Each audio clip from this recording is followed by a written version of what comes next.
Now, coming to you live from atop the Lavender Town Radio Tower, it's the one, the only, PUCL Podcast.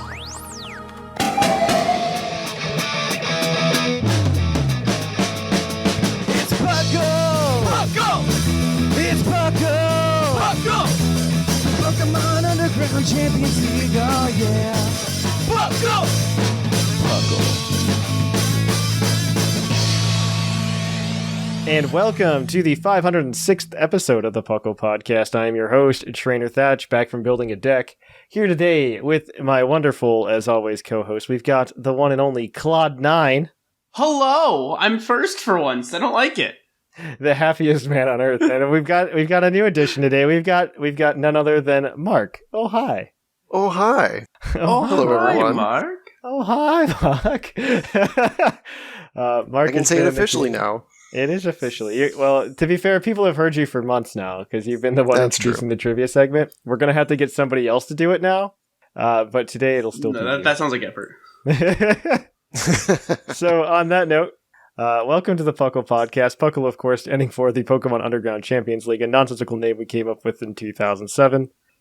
We talk everything here, Pokemon, from the video game to the trading card games to everything in between. And we've got a great show for you today, I hope. I mean, it's going to be a fun show today, I think. Since this is Mark's first episode, do we start it off with just like asking him a bunch of questions about Pokemon stuff? We should, okay. Yeah. Yeah, Mark, Pokemon, what is it? Yes. What is it? What is Pokemon? What is Pokemon? Is this a philosophy? Yeah, I feel like question? you're the right Sure. person to answer that question, right? In that way. What is Pokemon? I think, Pokemon is one of those things that has endured. So the way I always think about it, and this is because I've started playing Pokemon back in the 90s, is that Pokemon was one of those 90s fads that went out of control. It was the That's just for 90s me. fad that went out of control. I don't know too many things that are still around from that, other than you have Right. trickles of things. Well, like Beanie Babies were, one that were That's big true. for a while. That's true. I guess they're still kind of around. I don't know. They are collectibles in the there's- high markets, but that's Yeah. They're still around. Tamagotchis? I just watched a video on Beanie Babies recently, actually. Oh, really? Everything about the history of the Beanie Babies market and what happened. It turns out the guy was just super into making the toy, the Beanie Babies. And so he was constantly tweaking their designs and stuff. And so he was accidentally creating this scarcity of certain types of Beanie Babies. He was just literally everything that was the Beanie Babies market was all accidental. That's guy wasn't funny. he wasn't trying to play the market. He was just super into optimizing the Beanie Babies for children. My God. That's all it was. And then he brought on some marketing people that were really helping him push it. It was just nuts. The whole thing's nuts. Beanie Babies are crazy. Okay, but Yeah. more important questions, Mark. Okay. Favorite Pokemon? Yeah. Favorite? Ooh, that's really difficult. I've got a handful of them that I think really come to sort of go to the top of the list for me. Heracross for one, the best bug. Heracross is actually pretty solid. I don't. I disagree love with you. Heracross. Is that sitting cutie back on? I have. I'm still one. waiting on my sitting cutie, Thatch. Cough, cough. Okay, well, remind me literally at the end of this episode and it'll happen. Okay. For me, the other one, which is really sad with Dexit, is Go-Goat. I was a big I fan love of Go-Goat. Go. Yeah. Remember that one for me Pokemon? is a little bit of nostalgia, too. I started playing Pokemon again with Gen 6, and so I remember when I was looking through the decks at the time, I was like, man, this Pokemon's awesome. I love it. I'm getting it. And now I have, a bunch on home, which can go nowhere at this point. So, that's cool. But, and I think for me, the classic is Farfetch'd. You gotta love that guy. Farfetch'd is pretty good.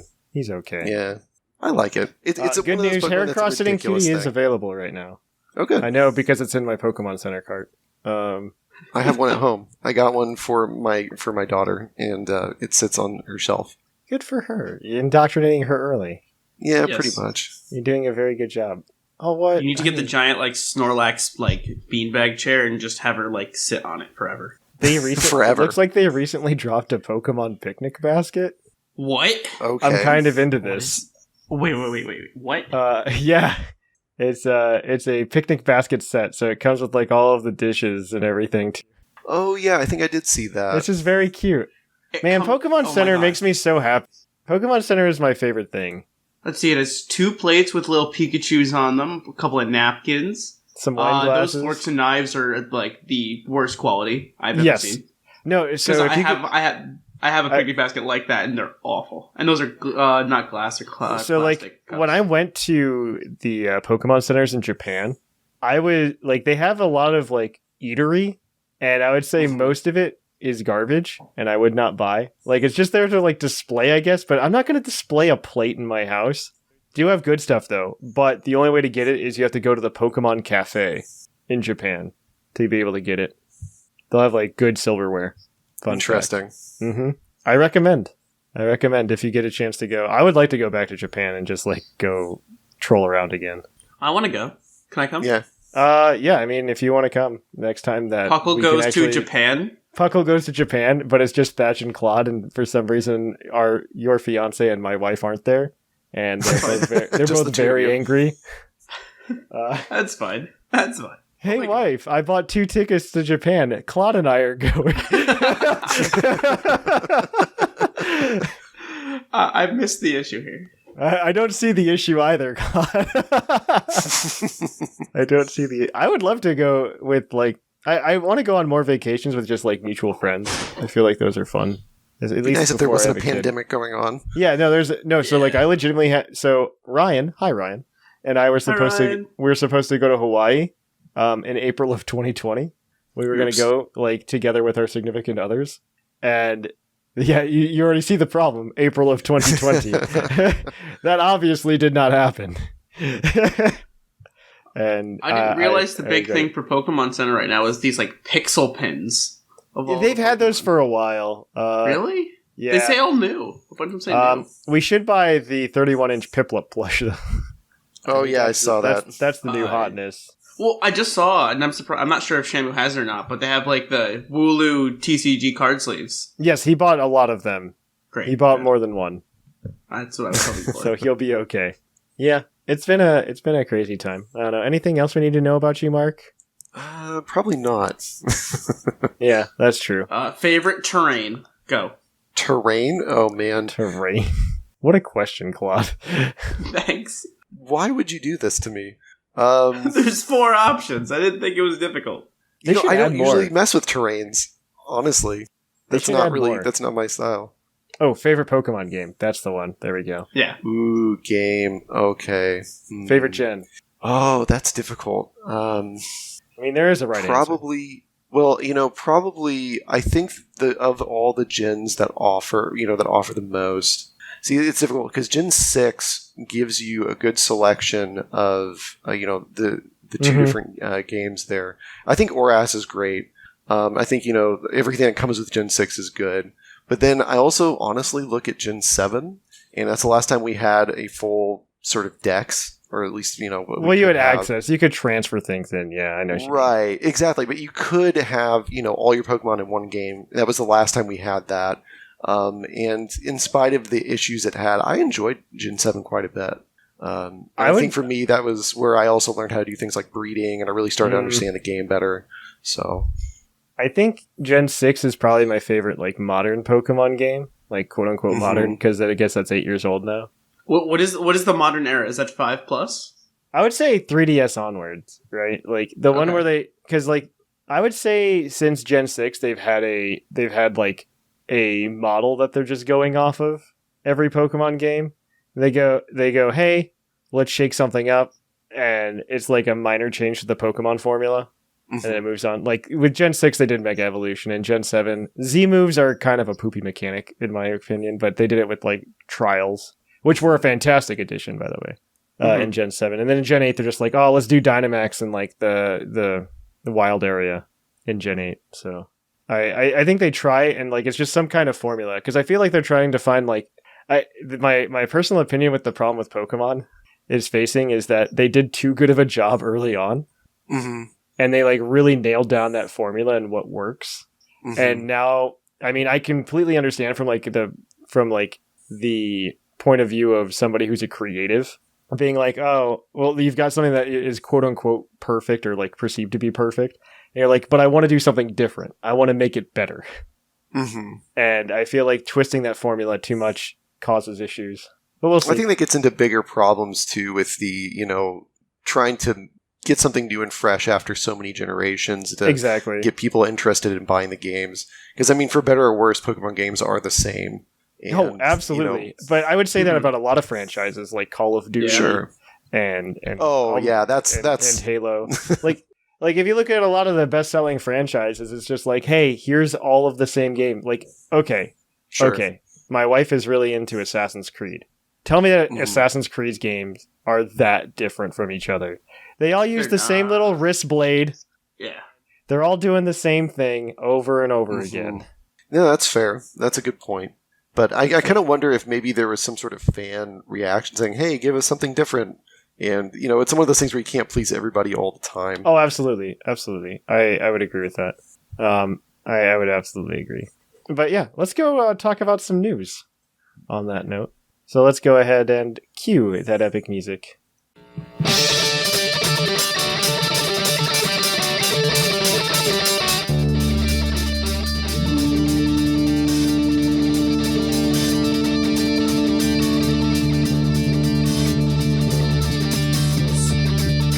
Live from the Lavender Town Radio Tower. This just in. And welcome to the news. In the news, we've got very little to talk about other than what's today's topic is that we got a Pokemon Presents, but we'll talk about that later. And we're going to go ahead and jump on in to the few things that did come out this week. My personal favorite is that Pokemon Quest, that game that we all got for a very long...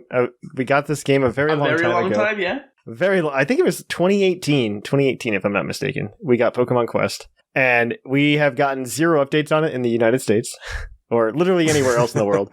They imported it into China. It's doing really well in China, and so now they're giving the Gen 2 Pokemon to the Chinese version of Pokemon Quest in September.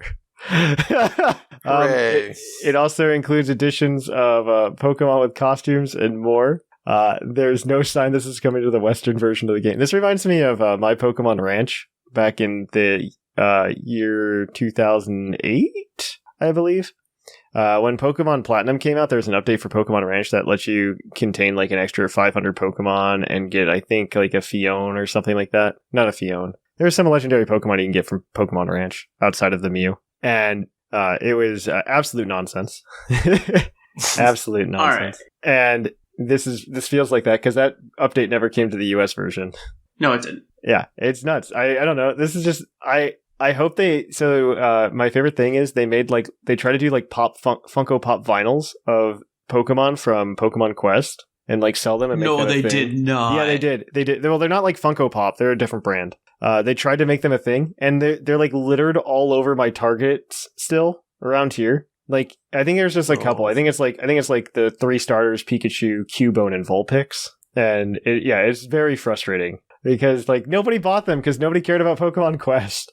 It was such a cash grab. Very true. Very, very true. But in other news, we have Pokemon Masters and Pokemon Masters EX news. The next Scout pair, Sync pair is Sydney and Absol, and that runs through the 28th of August. But they also announced an event for Pokemon Masters EX. This is the Howling Shield of Eternity. And it runs from August 12th for a little while. Doesn't say until when, but it adds in Hop and Zamazenta.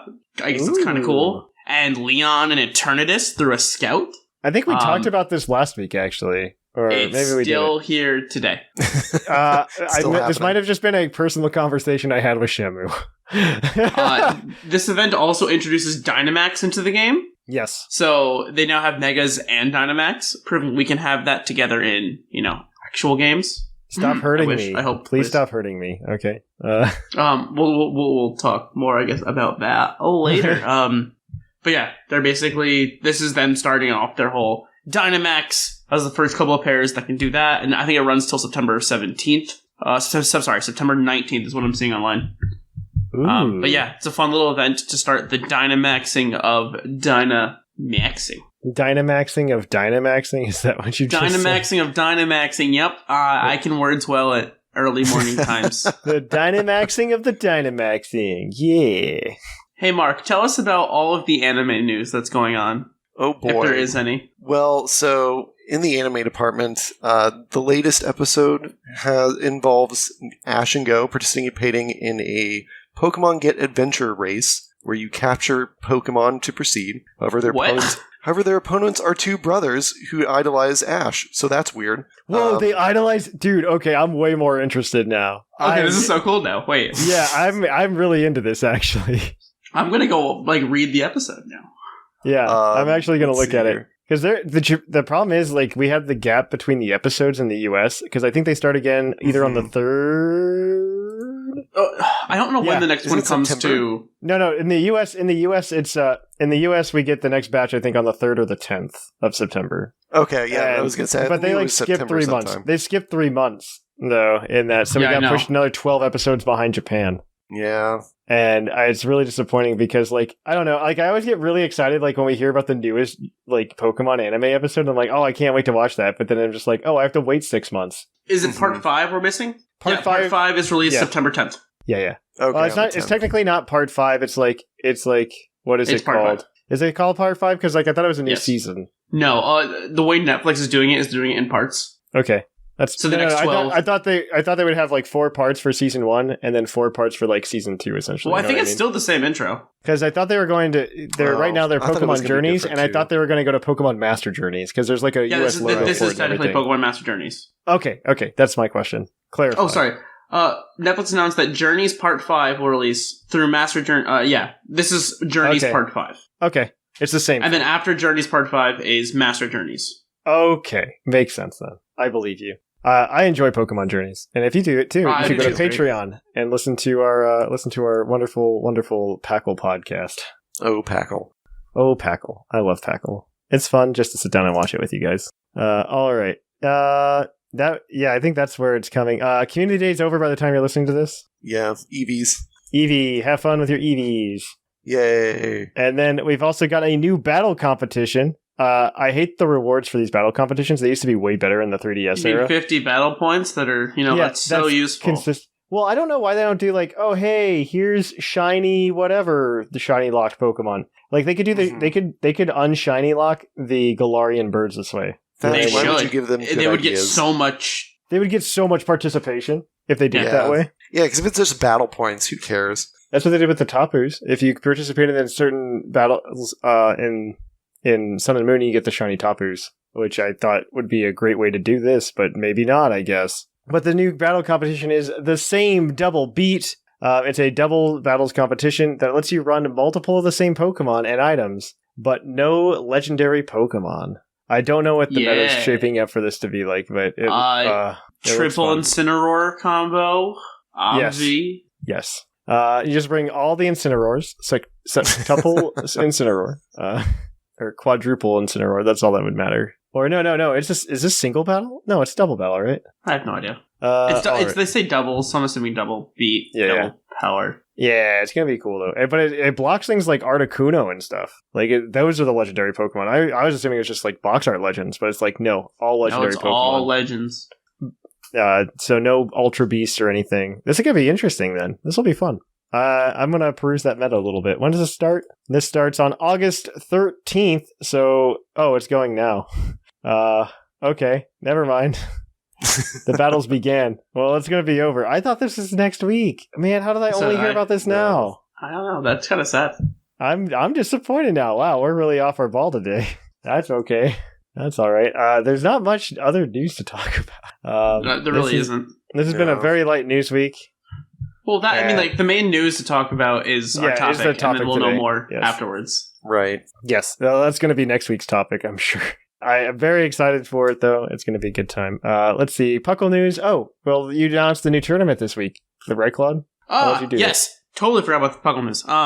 So yeah, we have announced our new tournament. It's the Under 500 Club, as we're calling it, just because, PUCL 500. So we figured we'd have a fun little team building kind of tournament where you can only use Pokemon with a base stat total of 500 or less. Sorry, under 500.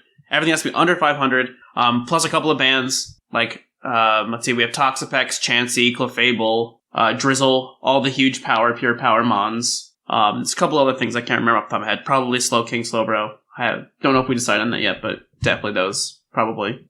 But yeah, signups will go up in about a week or two or something. We're still in the testing phase of it. We have a whole discussion thread on the Discord. If you want to come and join, help us test out for anything, feel free to do that. PuclDiscord.com.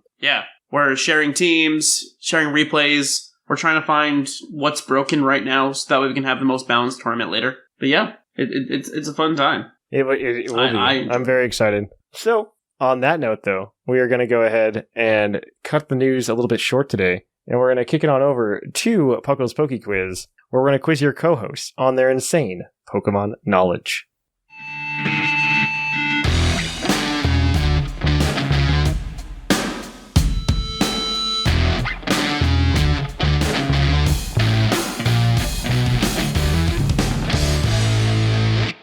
Oh, hi, and welcome to the Poke Quiz, the part of the show where we quiz our co-hosts on their insane Pokemon knowledge. I'm Mark, here to explain the rules. Our fabulous co-hosts will work as a team to answer 5 Pokemon-themed trivia questions that fans have submitted on the Discord server. Each question is worth 1 point, with Pokedex and multiple answer questions worth more, for a total of 7 points. The host can use a free hint at any time. If they get all the answers correct and do not use the hint, they can cash it in for an 8th point. And thank you to Mark from the Dunsparce gang for that introduction. Welcome to the Poke Quiz. We've got the questions ready. So if you guys are ready to go, I've got the questions loaded up. Our first question this week is going to come to you from Lambo. Out of all of the numbered routes in the core series game, what is the only route that does not contain wild Pokemon? Of all the numbered routes, there's one that doesn't contain wild Pokemon? Yes. Oh, gosh. This was the easier of the 2 choices Liger gave me, by the way, so... Oh, no, that's fine.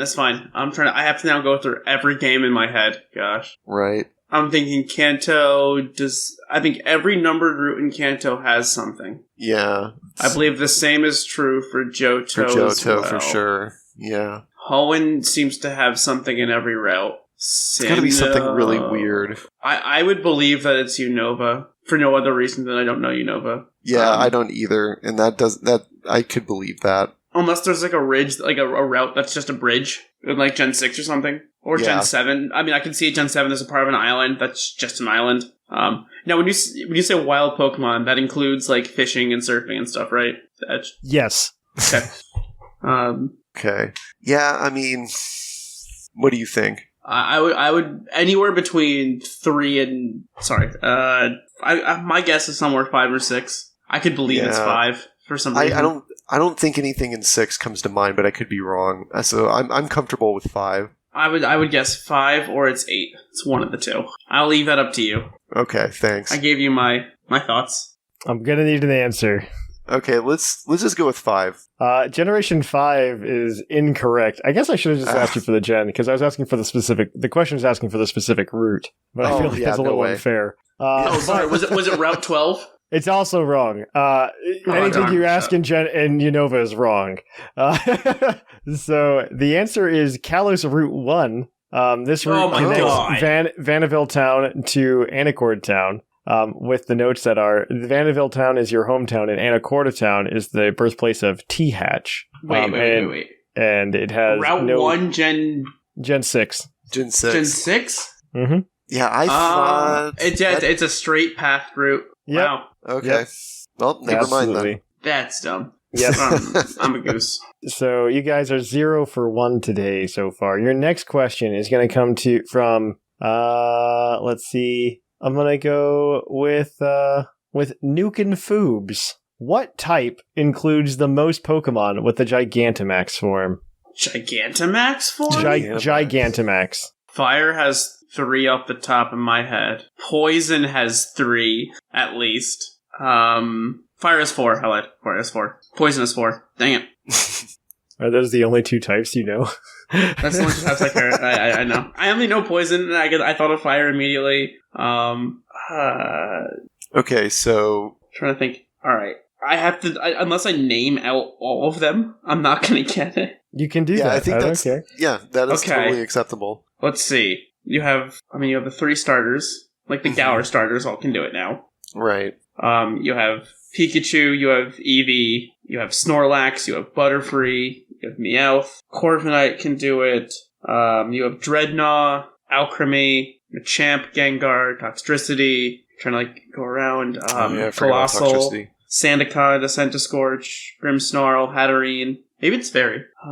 Copper, Big Copy Boy. Melmetal, technically. Are Flapple and Appleton considered the same or different? I think those are different. Okay, because the Flapples can. Orbeetle, Garbodor, Kingler, Lapras, Urshifu, and then the Kanto starters. So maybe water? Water would have... Oh, water could definitely be water. There's at least 6, if not 7. Yeah. I'm trying to think if there's anything else that it could be. Only one that comes to mind would be grass. Just because I know you have Venusaur, you have Rillaboom, you have both Flapple and Appleton. Okay, that's 4. And you'd have and then you'd have, yep, that's pretty much it. Yeah, so it seems like water. Alright, let's go with water. Yeah. Water is correct with 6. Blastoise, Kingler, Lapras, Inteleon, Dreadnought, and Urshifu Rapid Strike. Yeah. So you guys are 1 for 2 now. You can make up for it here in your Pokedex question. Where I'm going to read you a Pokedex entry. You get 1 shot to get it right. If you get it wrong, you get a second entry. But if you get it right all at once, you get 2 points. So this one is going to be from not the typical person that writes our news, but rather G. McP. I hate this. I hate this a lot. Its Ultra Sun entry states, oh boy. It travels by digging through the ground. Diglett and this Pokemon share one another's tunnels happily. Who's that Pokemon? Alolan Diglett? Not Alolan Diglett, though. Alright, well, I'm thinking there goes Onix. my test guess. I hate the 2 choices I was given for this, by the way. They were definitely chosen by, for today's episode specifically. So, can you repeat the next entry? I heard Diglett, and I'm like, what?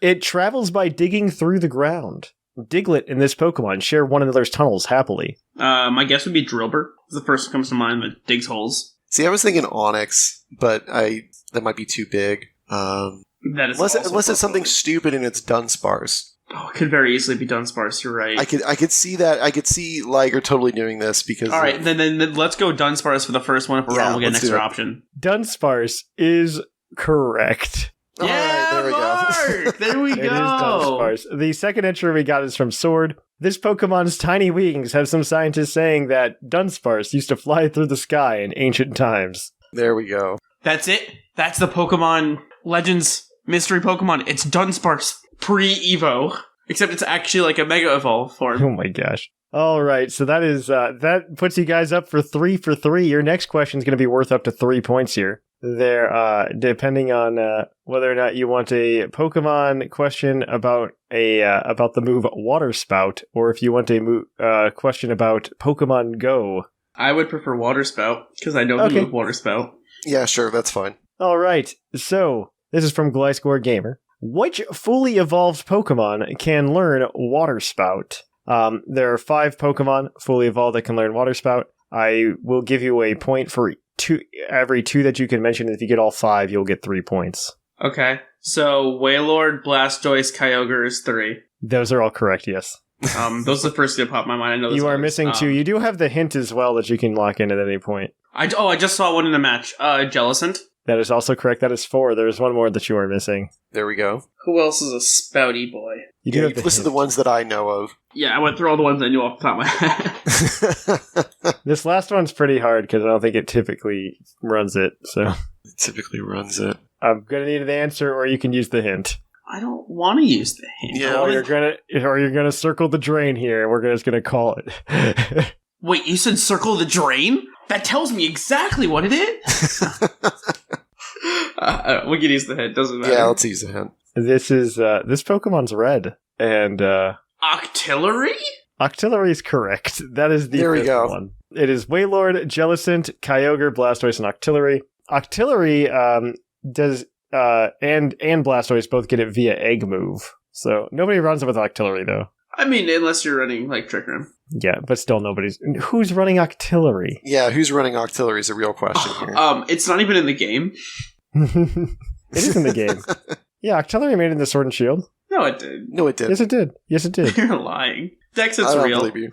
Octillery's made the cut. Of all Pokemon, Octillery made the cut. I don't know if that's true. It has a Sword and Shield Dex entry. It was in the OG Galar Dex. Not even DLC. That shows how much I remember it. It does make it into. It did make the Dex get cut though. Good. I'm glad they kept Octillery. I guess base 105 special attack. That's kind of okay. Yeah, it could be worse. Yeah. All right. So that is 6 for 4. You guys can get a 7th point here by answering what is known as your base stat question. And so your base stat question this week is going to come from Sleeve. Which electric type Pokemon has the highest base HP? Base HP. Base HP? Mhm. First thing that pops into my mind is Zekrom. Oh. I used to know this off the top of my head, dang it. Zekrom pops in my head. What other legendaries are there? I guess technically there's a chance it could be Zapdos, but... Nah, I doubt that. Gigantamax Pikachu? Still has the same base HP as regular Pikachu. I know, it's just double. It could be something silly like, Electros could have it. Oh, Electros is kind of bulky. I'm not that familiar with electric types, to be honest, to know which would have the most HP. It could be Stunfisk. Stunfisk I know has over 100. Oh, yeah. Okay. I would believe it's Stunfisk just because that's funny. Do you want to go with Stunfisk? Let's go with Stunfisk. Yeah, sure. Stunfisk is unfortunately incorrect. It is Oh. the number 2 answer. Oh. Dang. All right. The second highest. So number 1 must be... Who's higher than, like... I'm going to tell you right now so we can move along. Fine. The answer is Lantern with a base of 125 HP.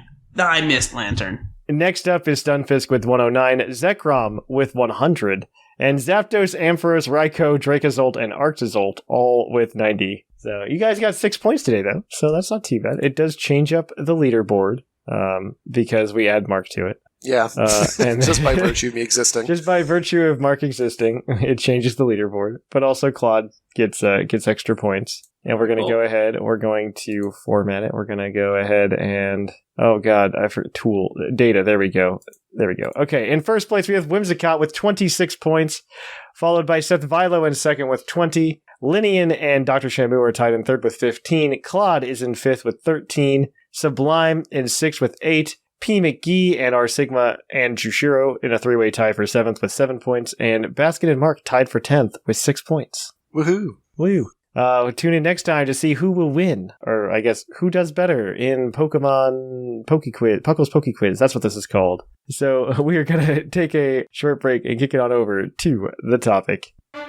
Hey guys, if you haven't already, be sure to head over to Patreon and check out our PUCL Anime Club podcast, where we go over Pokemon journeys, talk about the episodes. You can listen to the commentary in real time as you watch the show, or you can just go ahead and listen to our review episode that we do at the end.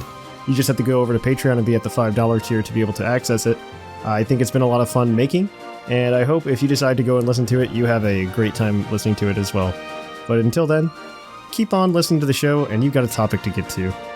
And welcome to the topic. Our topic today is going to be predicting the Pokemon Presents. That's almost a tongue twister. And we're going to talk about the Pokemon Presents that's coming out this Wednesday, August 18th, at, I believe, the normal time, 6 a.m. Pacific, right? I think that's what it usually is, because I usually watch it in my car as before I go to work. Things have mentioned here. They did announce a few things. I looked at the official tweet. I'll read the official tweet for it here momentarily. The official tweet, I believe, mentioned one that's going to be 28 minutes long, which is hefty. Yeah, that's going to be quite a bit. Hefty. I don't remember the last time we've had a Pokemon Presents that's much more over 20 minutes. It is at 6 a.m. Pacific. It's going to be featuring Brilliant Diamond, Shining Pearl, and Legends Arceus. Okay. I like the word featuring because I feel like that leaves them open to talk about more things. Right. Outside of BD. I hope not sleep.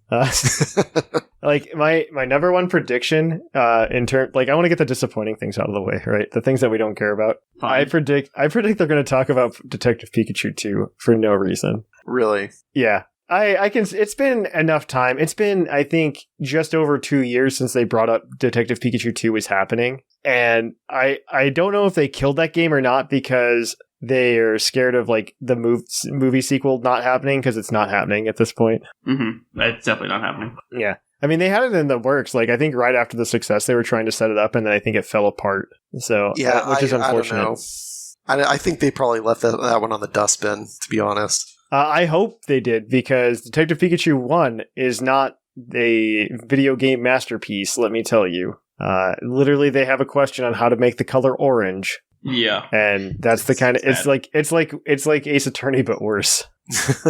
The only good thing Detective Pikachu, the game, had going for it was that it had a movie coming out, which was because they were playing it safe. They're like, we're not going to let them touch Pokemon proper, but here's like this weird spin-off universe we created. The game does have a couple key moments in it. Like, you actually get to meet the Pikachu that plays on the TV show, like the anime TV show, which is kind of cute. So that's really fun.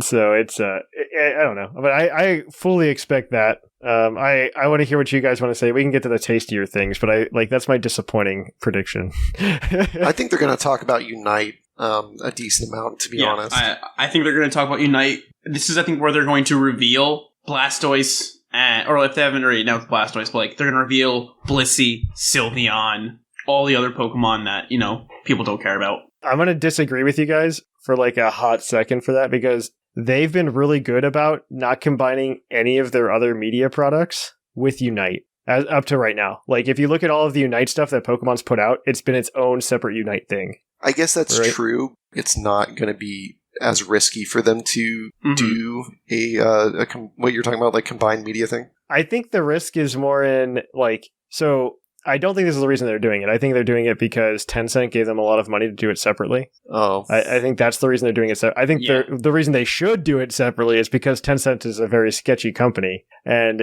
they should be able to very easily wipe out any correlation they've had with them in case stuff gets real, right? Like, could you imagine if Blizzard right now had made a video game with Pokemon in it? They would be scrubbing that. You know what I mean? Yeah, that's true. They would be scrubbing it. So they mention BDSP and they mention Legends Arceus. Yes. Yeah. So I think they're gonna basically start out with redoing all of the all the trailers and all the information we already know. So you can take off the first 5-6 minutes. That's gonna be. They're gonna retell everything we know. I think there's gonna definitely be something new here for sure. Oh, I think there'll be something new. They're gonna go through some of the gameplay of both the games. Oh, yeah.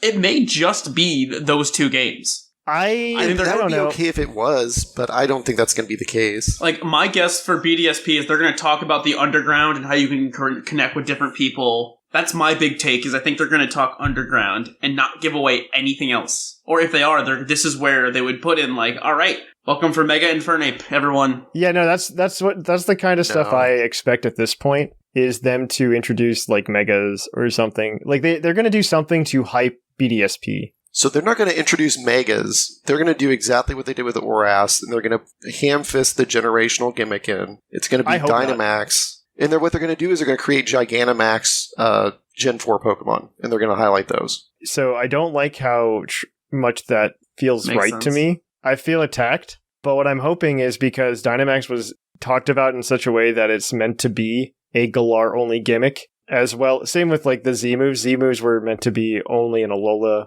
gimmick. Sure. And Mega Evolution happened first, and so it did not make those qualifying statements when it came out in Gen 6. And as such, we've had it appear in Alola and Hoenn in Kanto with Let's Go Pikachu and Eevee, the games that we should never talk about again. But it's been in half of the region so far, Mega Evolution, that is. And so I feel like that's the one where you can kind of bring things around. I think it would make sense for them to introduce hey, here's a new Mega. Just one, right? Maybe two. Maybe you give Dialga and Palkia something, and that's it. I think the other thing that they will do is they'll talk about how, if you get BDSP, you can bring those Pokemon that you collect into your Sword and Shield game. That's so hopeful. That's so hopeful.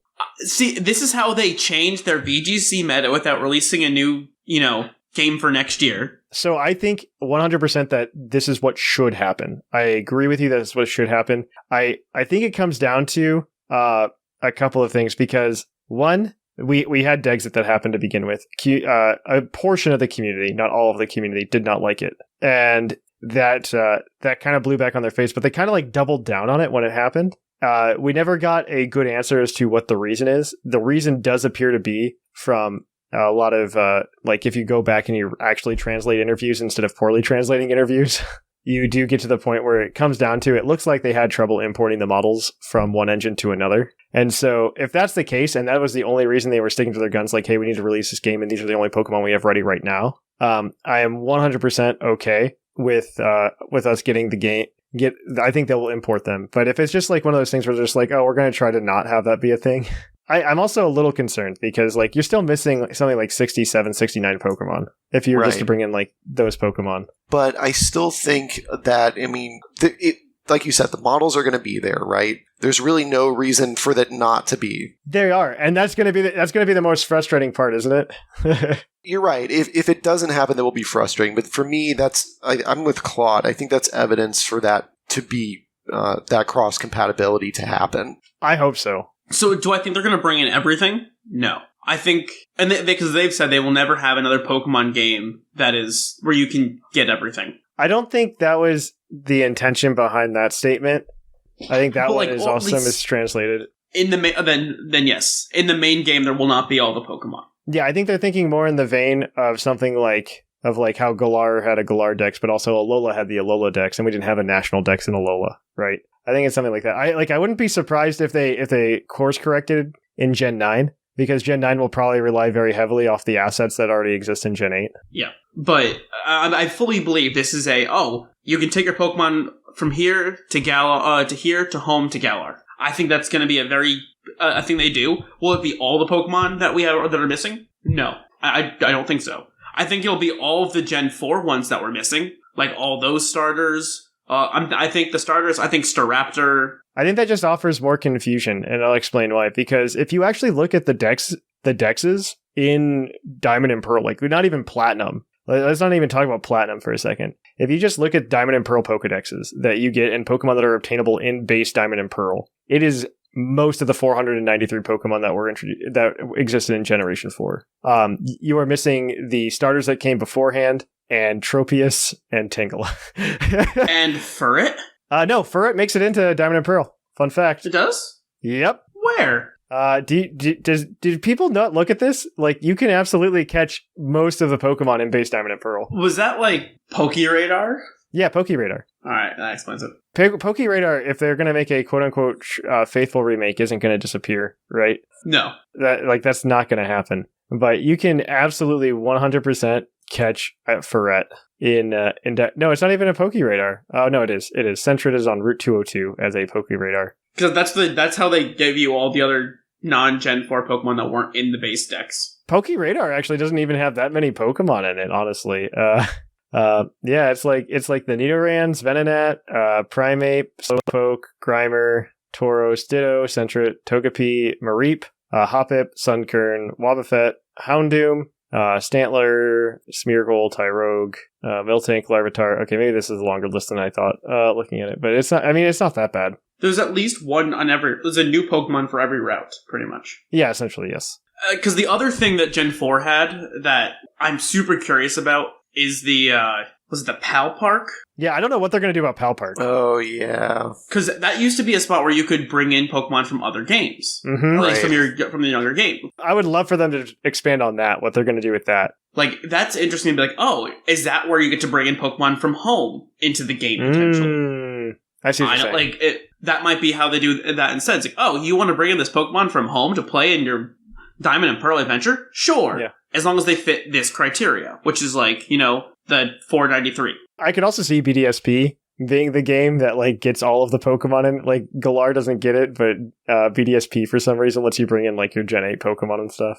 I don't think they'll go beyond Gen 4. I doubt they'll do it, but yeah, I wouldn't be surprised. And then the other thing is going to be the Battle Frontier, because Gen 4 had a Battle Frontier.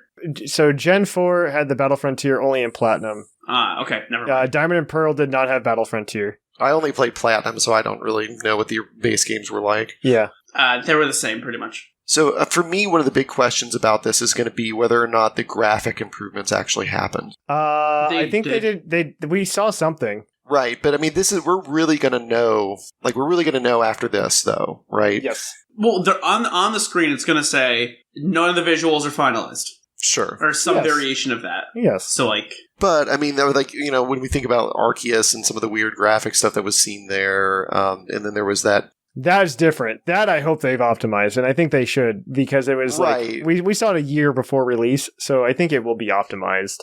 Mm-hmm. We will have more than 3 frame rate chingling. I'm also expecting to find out about like Cresselia and Darkrai. I'm hoping they demythicalize something. Well, because those were locked behind events, or at least Darkrai was locked. That Shaman, they were locked behind events, and I think they're gonna release those events. And my call here I think that they will announce will be if you get Legends Arceus, it will unlock the Arceus event in BDSP. I don't agree with that. I think what you're going to see instead is you're going to see, like, this is what I expect fully. I expect them to announce that Arceus is compatible with Pokemon Home. And I expect them to also show us that the battling is a lot different than it is in regular Pokemon. It's going to be more real time. Yes. I think they're going to showcase that for sure. I think they're going to showcase that. I don't, because that was in the leaks very early on. And I fully expect that to be true. I also expect them to tease new Pokemon in Arceus, to be completely honest. Really? You think they're going to put in new Pokemon? Yeah. I think it's possible they'll put like 1 or 2. From the same leaks that showed the new battling and got most of the stuff right that was shown,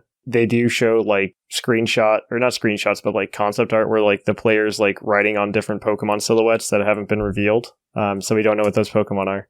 So I could definitely see them being like, oh, this is an ancient Pokemon that no longer exists. I think it also leaves Arceus open to fill in the gaps for like those 69 Pokemon that aren't going to be covered between BDSP and Sword and Shield. Because I don't think they're just going to have Sinnoh Pokemon in the first Sinnoh decks.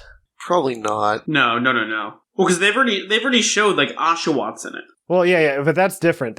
They give an explanation for that. Right, it's coming from a different region. They already say, hey, this is from a different region, and the same with like Rowlet and Cyndaquil. Like I don't expect like Feraligatr and what's the other and like Tepig to be in it. You know what I mean? They might, but probably not. You're right. I don't expect them to be. Though I think they should be, but I honestly think Legends Arceus is the perfect. Honestly, I think it's a better model for Pokemon going forward.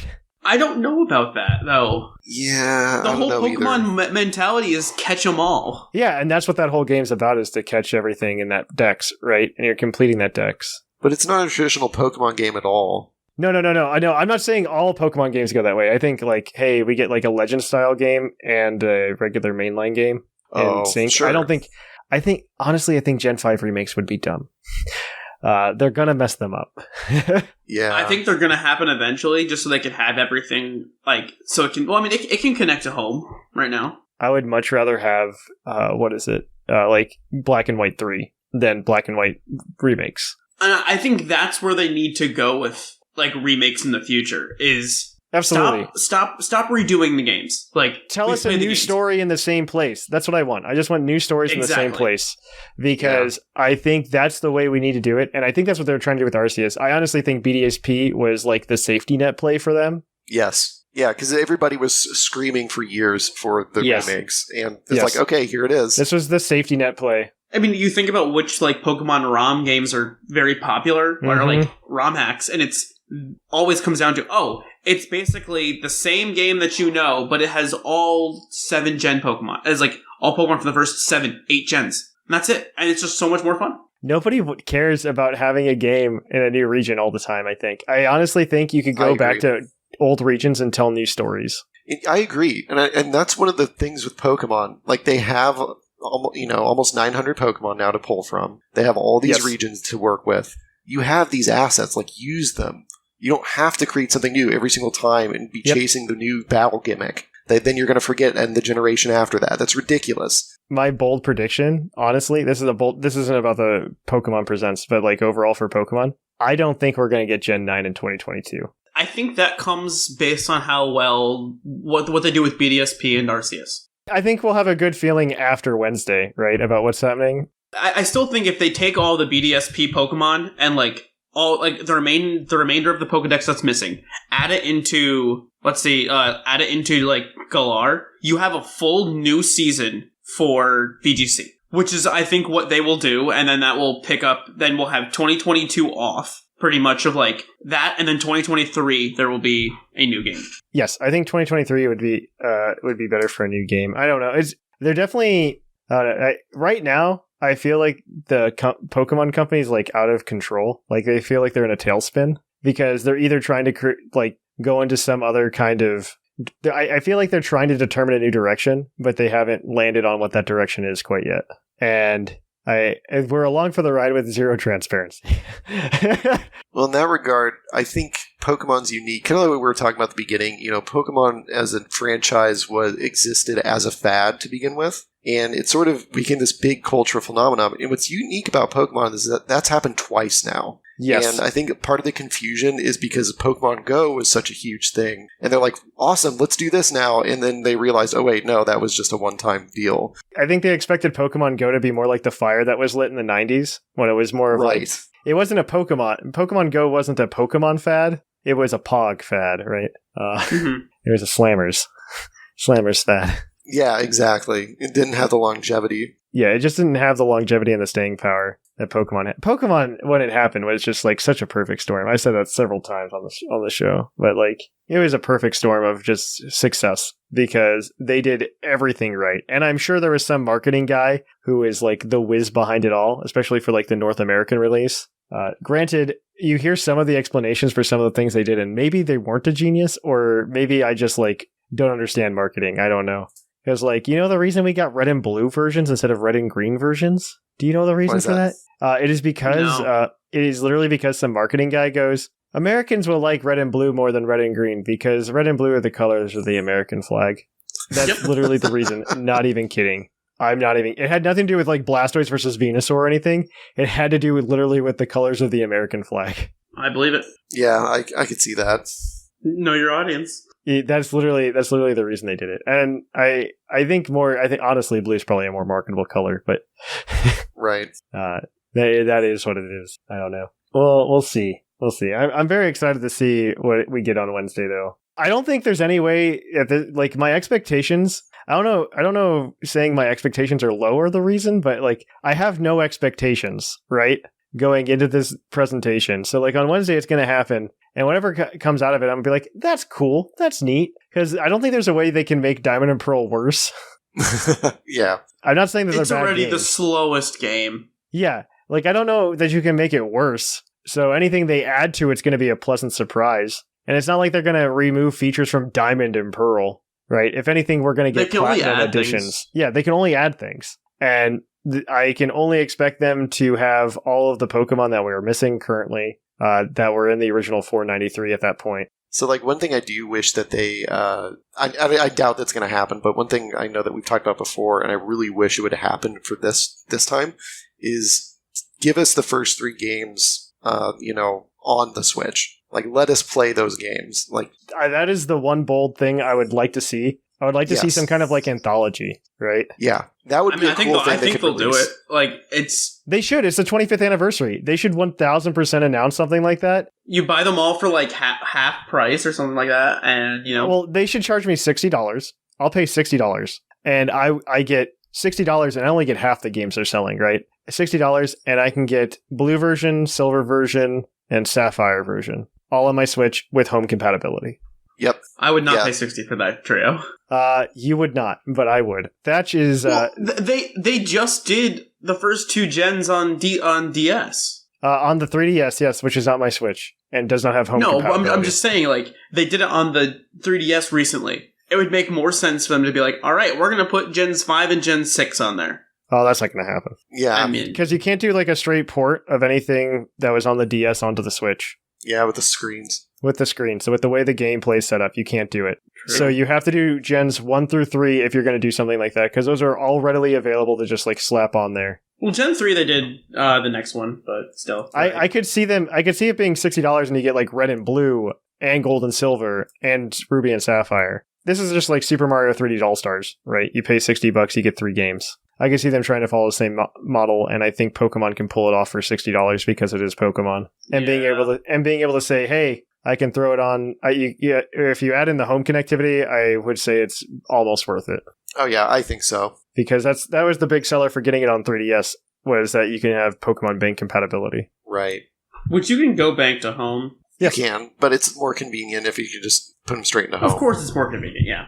It's about convenience, Claude.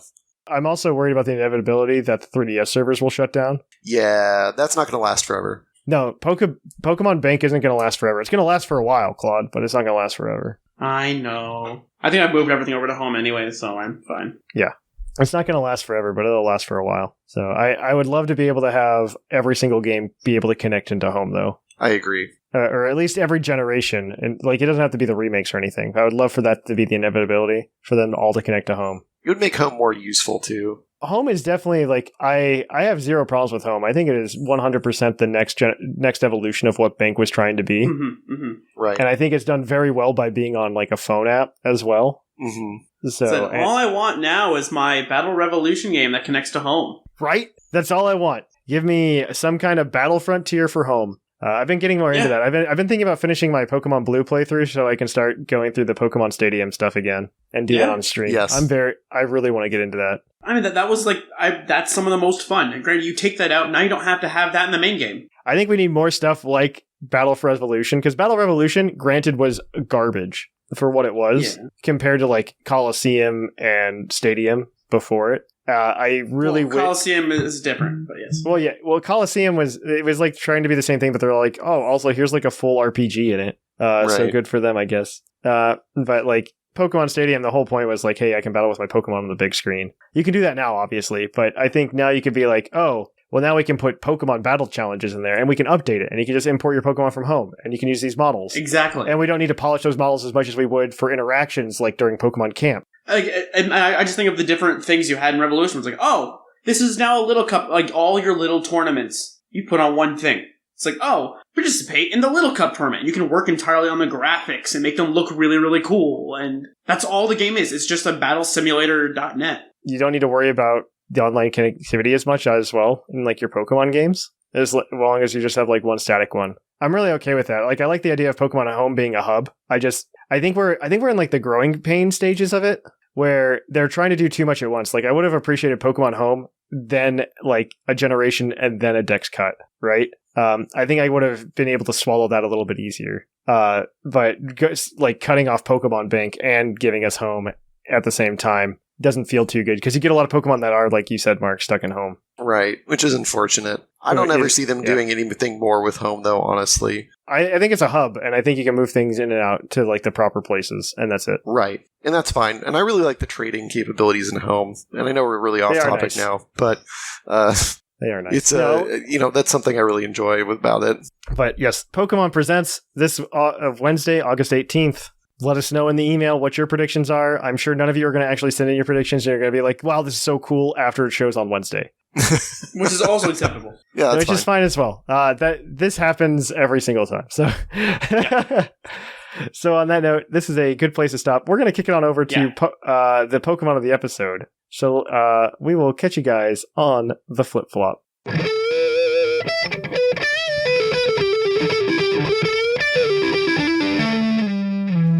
The episode. And welcome to the Pokemon of the episode. Our Pokemon of the episode this week is National Dex number 716. Xerneas, the life Pokemon.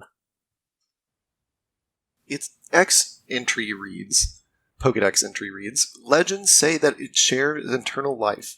It sleeps for 1,000 years in the form of a tree before its revival.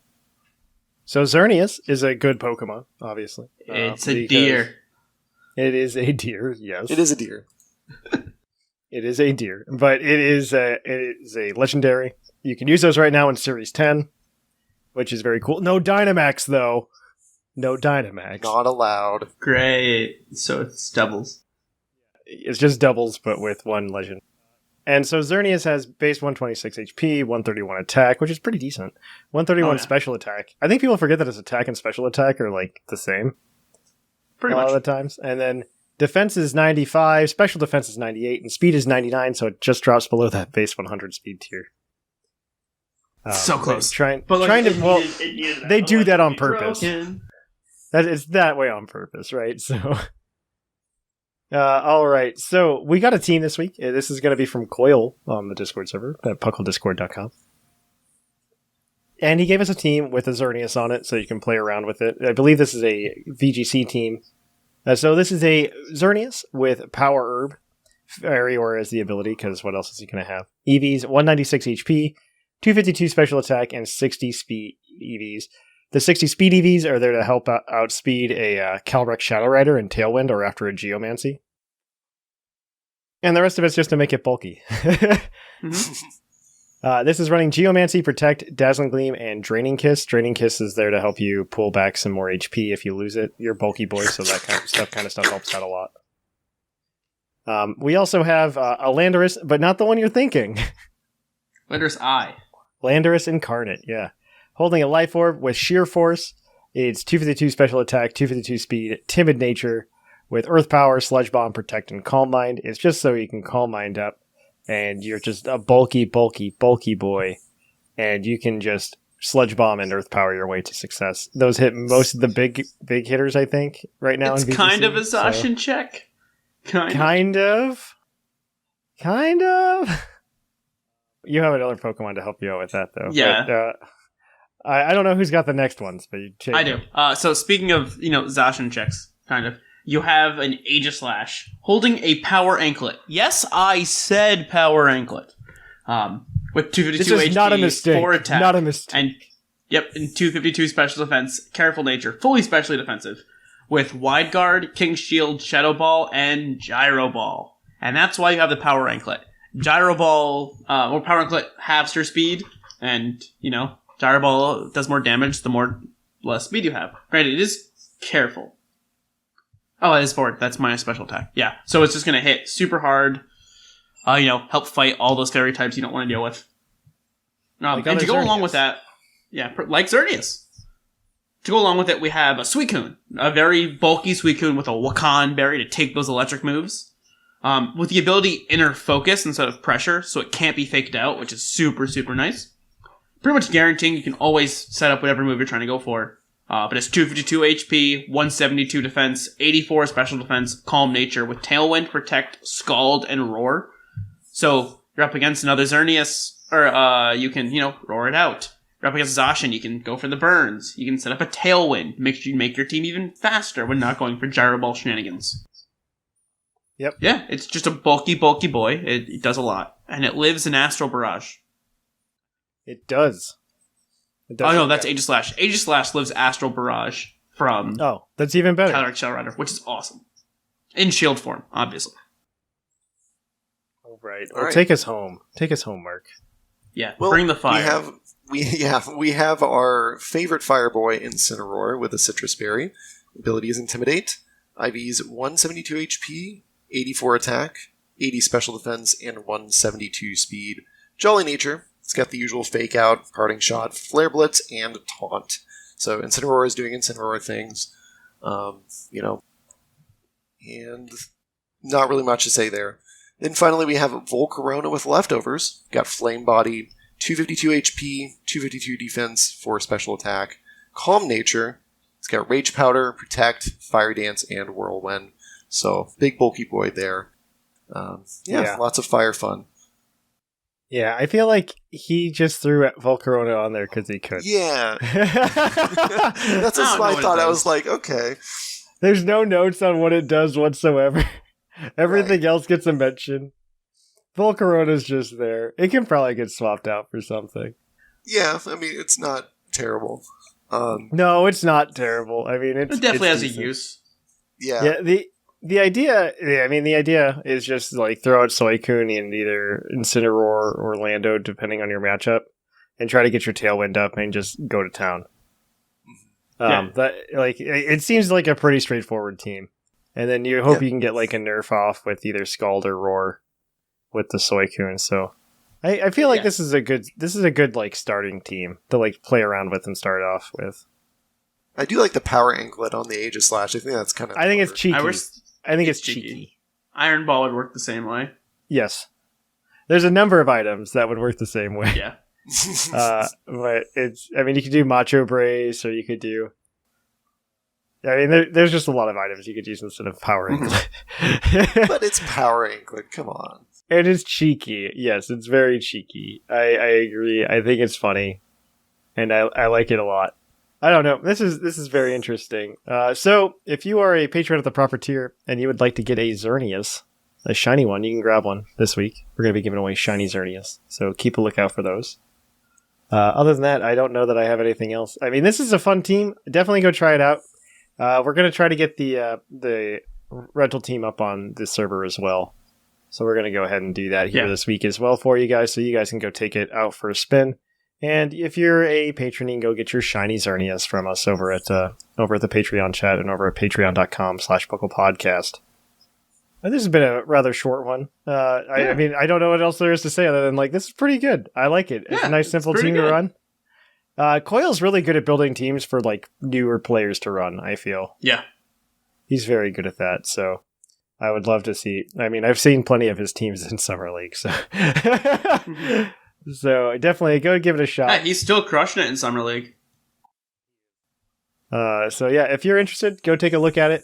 And we hope to see you next episode for this. Until next time, though, we're going to kick it on over to the mailbag. It's mail time! Send in your emails! Mail! And welcome to the mailbag. The mailbag is a part of the show where you send us an emails at puclpodcast@gmail.com. Typically, we have a question for you. Last week, we asked you what your Pokemon hot take is, and am I ready for this spice? But before we start, I would like to remind all of you that this segment is brought to you by the energy drink Green Tauros, the energy drink that gives you hooves. Hooves! And we'll give the Green Tauros badge to anybody we deem worthy of sending it in. I heard there were no emails last week, and so that could have been a free Green Tauros badge, but nobody wanted to take it, huh? Next week, we are going to ask you guys what your prediction or reaction is to the Pokemon Presents.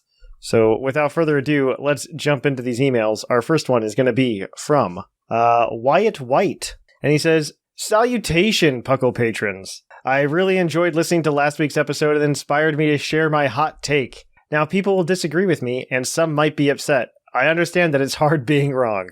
Without further ado, it's time to spill the Sinus tea. The move to 3D models is overrated and at least handled extremely poorly." He's right, though. Translating Pokemon to 3D practically sucked the soul from our beloved friends, turned all of our favorites into lifeless husks. Sableye had a twitch, giving a creepy vibe. Now he just waves his arms.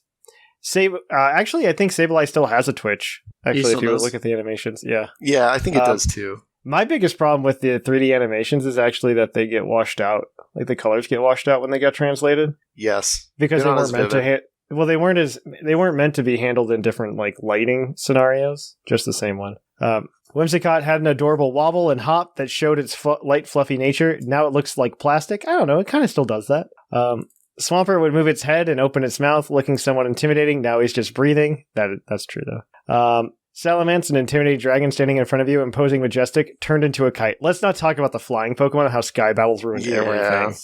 That's literally all just Sky Battles. And I'm really disappointed with them saying, like, hey, we have to redo the animations and stuff for certain Pokemon, that we still have, like, gliding Skarmory. It's literally the worst. Typhlosion lost his flames and looks weird. Ferrothorn, a ceiling-mounted terror, turned into a houseplant. I could go on forever. I don't think all of those are right, but I agree with you on a lot of them. And it looks like they might have fixed Cyndaquil and Typhlosion recently, because they showed, like, Cyndaquil with his, like, flames burning. Well, yeah, I mean, it's their actions that just they're not standing around with flames anymore. I think that's what a lot of this is. Like, the examples he was giving were, because when it's static, when they're more static, like with the sprites, like, they're going to be more, So, like, they still do those things.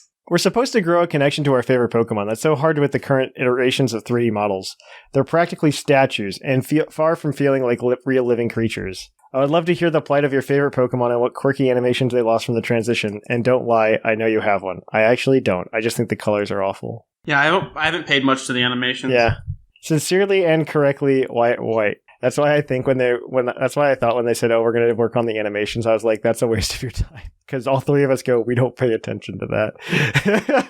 Granted, like, my fiance, who is an animator, I remember when I was first playing through Sword and Shield, she's like, some of these are incredible and some of these are awful. Oh, I want a list. We got to sit down with your fiance and, like, go and, like, pick out good ones. Like, all right, so the easy good ones were all of the Galar starters with their special move. Yes, that makes sense. Like Pyro Ball, Snipe Shot, and Drum Beating. They gave them specific, cool, unique animations that were that were done well. I thought Waterfall was really cool in Gen 8. I think Gen 8 Waterfall is really cool. Yeah. I know some people always talk about, oh, things lagged. And I'm like, all right, then just have a better Switch.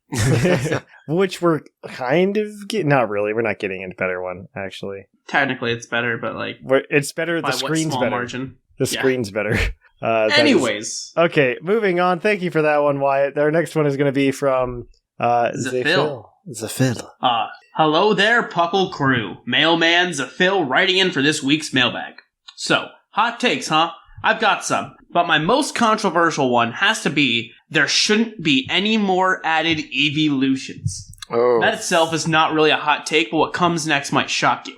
There should be regional evolutions for the original 3. There, I said it, but hear me out. The first 3 typings wanted most by the community are Ghost, Dragon, and Steel by far. Jolteon is already spiky, so Steel type. Flareon's flames fade away and becomes Ghost type. Vaporeon grows scales and becomes Dragon type.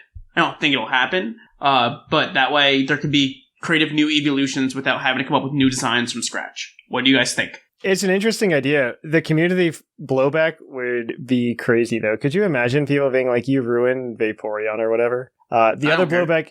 I know you don't care. The other blowback the community would get would be, oh, not another Gen 1 regional. Right. I like regionals. I think regionals are so cool. Regionals are a really cool idea. I think the problem with the regionals was, not really a problem. I think the observation is obviously like all of the Alolan forms are Gen 1 Pokemon, right? Right. And I think the biggest reveal for me, like while Sword and Shield was being announced, was that the Galarian forms, like they announced Galarian Zigzagoon at the same time. Like Meowth? Yeah. Well, they didn't and even announce. They didn't announce either of those. They announced Galarian Weezing. There's like Galarian Weezing, and it's like, oh no, that's just a Gen 1. And then they announced Galarian Zigzagoon at the same time, which was really good because Zigzagoon's not Gen 1. So that worked out really well. That's all they're doing is just more regional variants of Gen 1, which, I mean, we're all tired of. I don't think they're going to. I mean, they did it. I mean, we got Galarian Yamask, which was good. We got a few that touch on other ones, like Stunfisk. Yes. Cool. Yes. But like Stunfisk was a weird one because I don't care about either Stunfisk. Regular Stunfisk is great, and you watch your mouth. I think it's great. I still don't care about either Stunfisk. It's electric Dunsparce. How do you not enjoy it? I don't care. All right. Well, thank you for that one, Zifil. We're going to go ahead and move on to this next one, I believe, from Mook. And Mook says, "What's up, Puclosauruses?" That's the best intro I think we've received ever. I don't know. We've had a couple of good ones. It's second place to What It Do, Puckle Crew. What It Do, Puckle Crew. That one hurts me a little inside every time I hear it. But I still like it. It's number one. That's why it's number one. Anyways, so Mook says, "Greetings to Thatch, if he's there, and co-hosts." I am back. I built a deck. Yes, he's here. I didn't check who'd be there because I love you all equally. Well, didn't know I was coming, I'm sure. I didn't know I was coming Nobody either. knew about you, Mark. Yeah, I'm a mystery. I don't sign up for episodes anymore. I just wait till someone's like, we need someone. I'm like, all right, I'll show up. He says, "I'm Mook, and I've been a listener for about a year, and a Pokemon fan since I hit the US way back. I have had way too many hot takes for a single email, but that's a story for another day. My take is as follows. Gen 5 Pokemon have great designs, but horrendous style. We're all aware of the hate-turned-love way Black and White have been received by the community, but these arguments all fail to distinguish between design and style. The Gen 1er will say Trubbish is literally trash, and then the counter-argument will be, but what about Grimer? But look at their faces. Trubbish, along with many Gen 5 pokes, has a silly sort of dumb face. Grimer and Muck at least look like some sort of toxic menace or threat. What? Okay, continue. Okay. Maybe these aren't the best examples, but you can get many stylistic comparisons between pre- and post-Gen 5. Take a look at their feet and their faces, and how much angularity they lack, and you'll see what I mean. A lot of them just look kind of like Neopets. That's the best example. I believe that, by the way. Yeah. Yeah. I love those games, but a lot of the pokes are just look silly. Anyway, that's my take. Ready the pitchforks. I love you guys, and the podcast has been an absolute pleasure. I don't know. The reason I think Gen 5 got the flip was because initially Gen 5 was trying to be a soft reboot, and I think soft reboots are a bad idea in Pokemon. because Pokemon is honestly still riding on that 1999 success. And and I think that there's your first problem, right? We're still riding on that 1999 success. So we'll see how that There's goes. a reason Charizard's in everything. Right? What's a Charizard? Yeah. Charizard's in absolutely everything for a reason. And I think when you just take away all of that, literally Black and White and Black and White 2 are the only mainline Pokemon games where you cannot catch a Pikachu. That's true. Isn't it post-game, or is it just Black and White 2? No, it's literally Black and White 2. I think you can catch Black and White 2. I think you can, but in Black and White you can't. You cannot catch a Pikachu in Black and White for sure. Black and White 2, you might be able to do it because Black and White 2 is trying to remedy a lot of those problems of the soft reboot.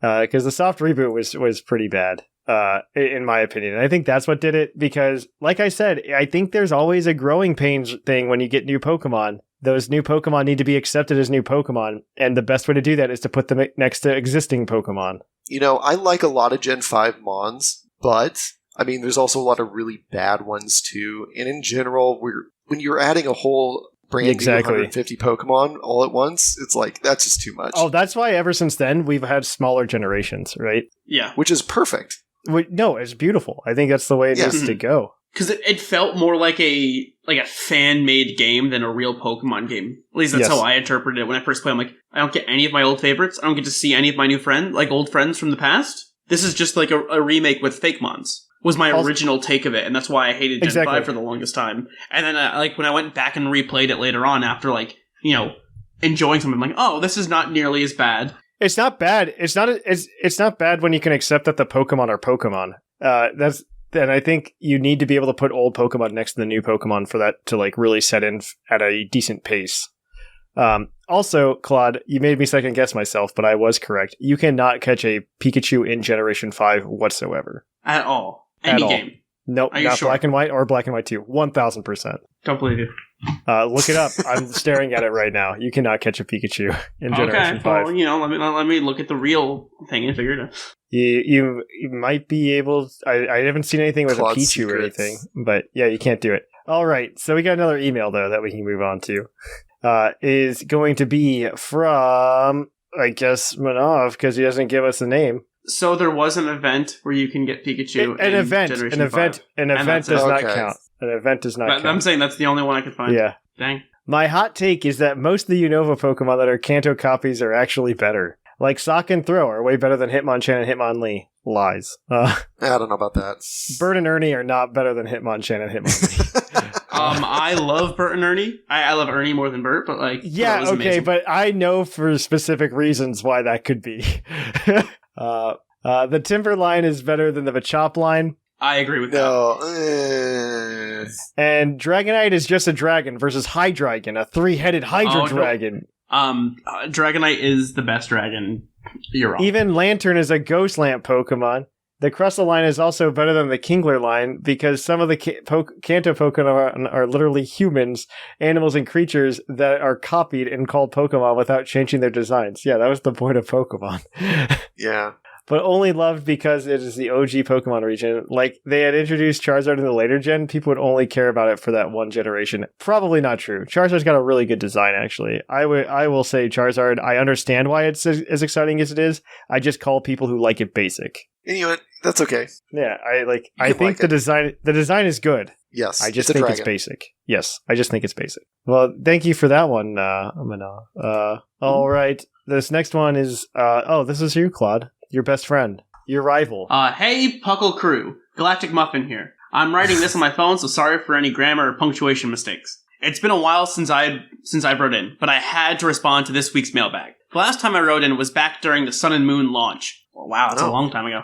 Anyways, my hot take on Pokemon may surprise a lot of people. It would even surprise the past version of myself. Growing up, I always wanted a truly 3D Pokemon experience for the mainline games. But now, after playing Sword and Shield, I believe Pokemon is best played from a top-down view and grid-based movement on tiles. I'm glad that I'm not the only person that feels this way, by the way. This is just this makes Thatch feel so, verified. The introduction of 3D movement and the lower camera view takes away a lot of the charm and character from the games personally. There's also been a significant fewer number of dungeons and puzzles since Sun and Moon. And I think 3D is the main contributing factor to this. Now it's very possible that Game Freak just doesn't know how to make 3D games very well. Well, if that's the case, then they shouldn't try. It is hard, however, to imagine a new mainline game not being in 3D. And I think the option to move to grid-based or 3D like in ORAS was quite enjoyable. But I may be biased since I've played all mainline games growing up in my 30s. What are your thoughts? Thanks for reading Galactic Muffin. P.S. Bonus hot take, Sun and Moon's better game than Sword and Shield. Not because of Dexit, no explanation necessary. Yes, Sun and Moon's better than Sword and Shield. I completely agree with you. But I think that's accurate. So what do you think about like 3D versus like 2D? I've been like a semi-proponent of just like going back to sprites. I would not be upset about that. I think because like the big thing for Gen 6 was, oh look, we went to 3D. That was like Gen 6's like crazy thing. They also added Megas, which was fun. That was the first not spin-off game in 3D. Yes, but they're just like, oh look, we're in 3D. We moved all the models over. And then they went ahead and they just didn't really innovate on that any. And I agree with the lack of dungeons and puzzles that have been in the game since then. It's been semi-frustrating in that regard. Like, I think if you look at something like I mean, Galar really makes it stand out with their very unimaginative naming, like Galar Mine and Galar Mine number 2. Yeah.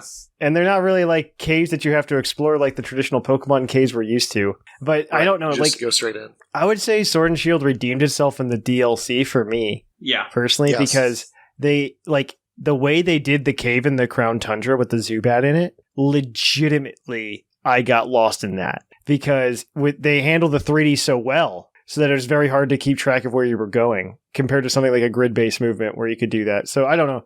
Like I don't want to count them out for the.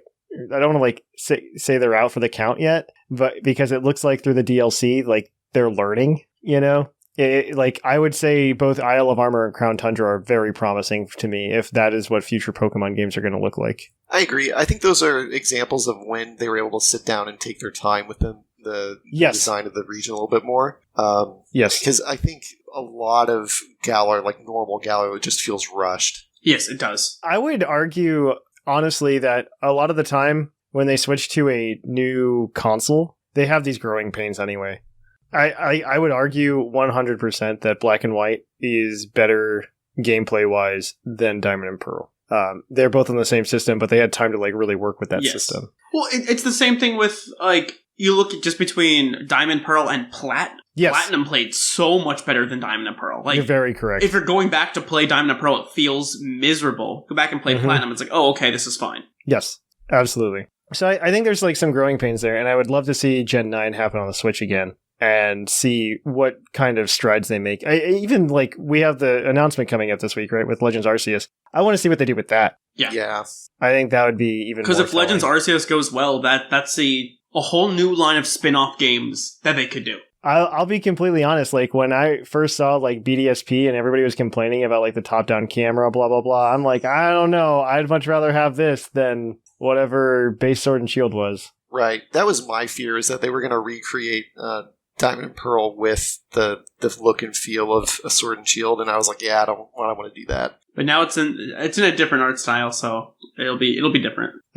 So we've got one last email. It's going to be from Nick. Nick, you've got this one, and we'll wrap it up here. Wonderful. Nick says, "Hey, Puckle crew, and welcome back, Thatch." He says, "I despise Sinnoh. Ow. I'm aware of the DS was so insanely popular in Diamond and Pearl and Platinum, where everybody's favorite or everybody's first Pokemon game. Well, especially if you were between 20 and 30. Well, what? Yeah, I guess. What? Not for me, but okay. Not for me. I'm 30, and definitely wasn't my first game. No, it wasn't mine either. I guess I'm not between 20 and 30 anymore. Yeah, I'm 30. I mean, I'm between 20 and 30, and my first game was Red.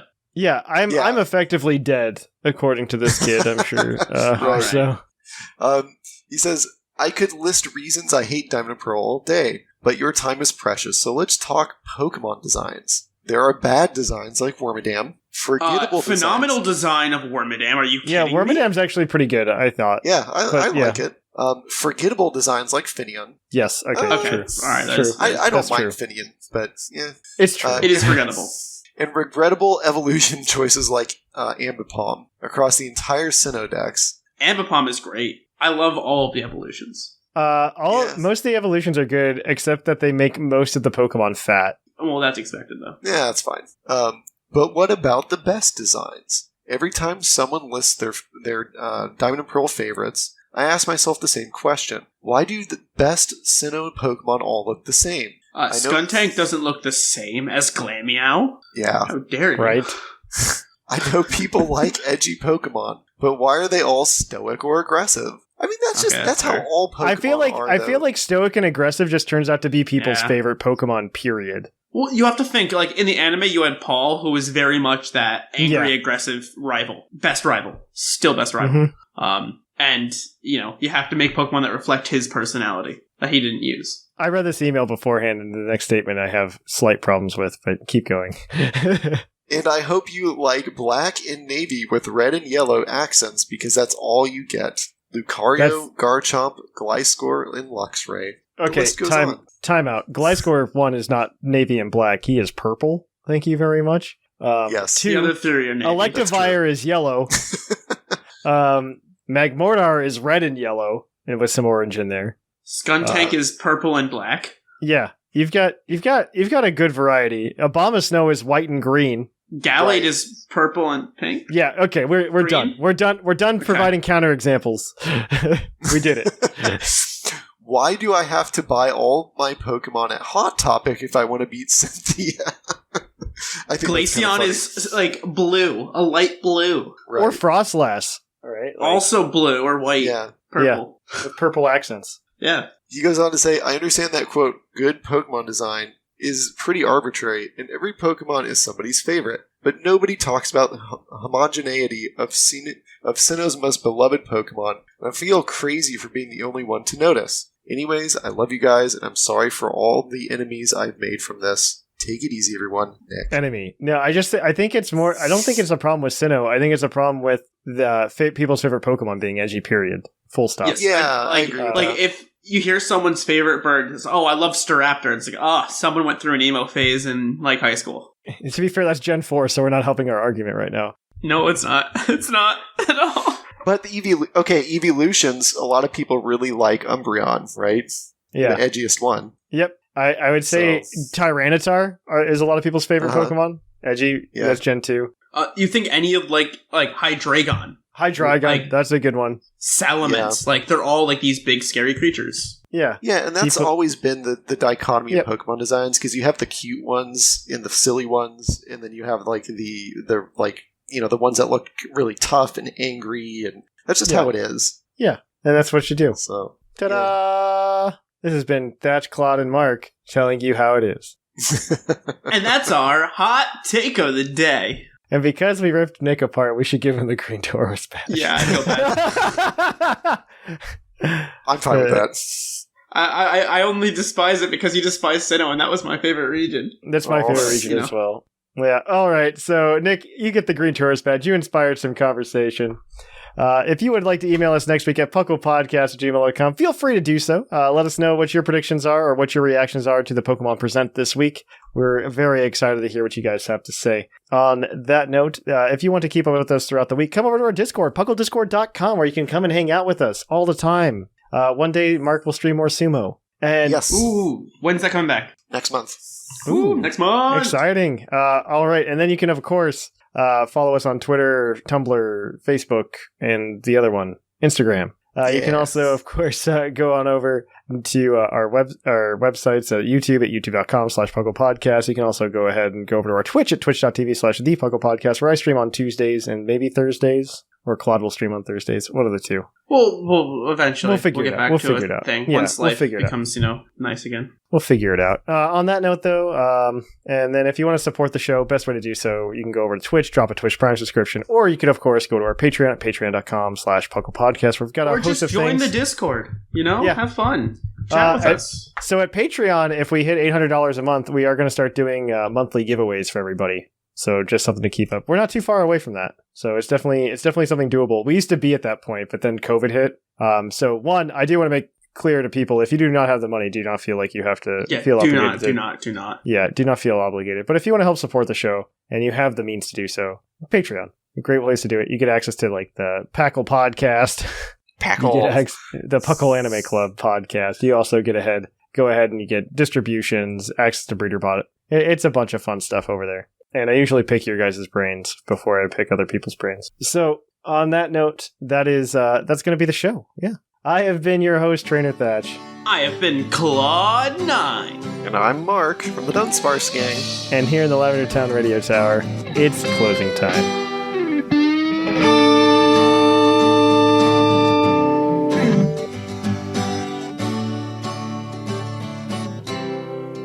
It's closing time in Lavender Town. Time to say our goodbyes. It's closing time. Farewell, my friends. I'll catch you on the flip side.